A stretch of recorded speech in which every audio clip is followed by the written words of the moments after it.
plonge dans l'histoire profonde des peuples d'Afrique, rédigée par des hommes et des femmes. Ces héros ont, à un moment crucial de leur vie, choisi de tout sacrifier, leur existence et leur famille, pour éclairer le chemin de leurs frères et sœurs vers la liberté et la dignité. Un combat long et ardu. Ce sont des hommes et des femmes qui laisseront une trace indélébile dans l'histoire de l'humanité.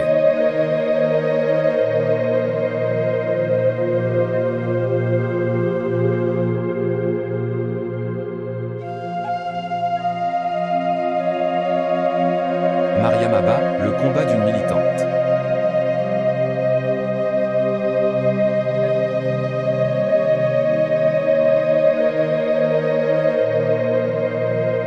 Au début du XXe siècle, le Sénégal était une colonie sous domination française. En 1902, Dakar a été élevé au rang de capitale de l'Afrique occidentale française, prenant la relève de Saint-Louis. Au cœur de Dakar, vit la communauté Lébou, présente depuis bien longtemps, bien avant l'arrivée des colons. Dans cette communauté Lébou, une petite fille vit avec sa grand-mère. Une femme de caractère, profondément attachée à ses valeurs et à la culture musulmane. Et c'est elle qui a en charge l'éducation de sa petite fille. À présent, la petite fille est en âge d'aller à l'école. Mais, sa grand-mère s'oppose fermement à son inscription dans une école française. Son père, un homme politique progressiste, parvient à persuader la grand-mère d'autoriser sa petite fille à aller à l'école française. Finalement, elle va intégrer l'école française. Nous sommes en 1943, la jeune fille Lébou a 14 ans. Elle vient d'obtenir son certificat d'études primaires et s'apprête à intégrer l'école normale des jeunes filles de Rufisque.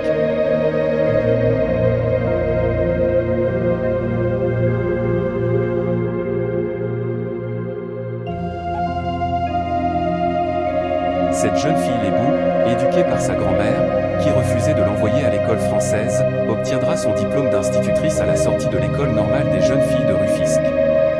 Après 12 ans passés dans l'enseignement, elle accédera au poste d'inspectrice de l'enseignement. Enseignante, mère de famille et militante des droits de la femme, elle sera une pionnière de la littérature africaine, d'expression française. Elle offrira à la littérature féminine africaine ses lettres de noblesse. Son nom est Mariam Abba.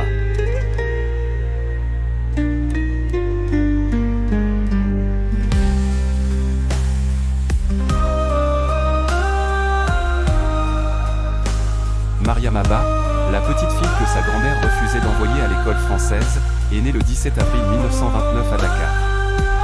Les moments passés avec sa grand-mère l'ont marqué à jamais. Ses premiers écrits, qui révèlent ses talents d'écrivaine, lui sont d'ailleurs dédiés. Petite Patrie est un texte écrit en mémoire des années passées chez sa grand-mère, dans la grande maison familiale où sa foi musulmane s'est affirmée.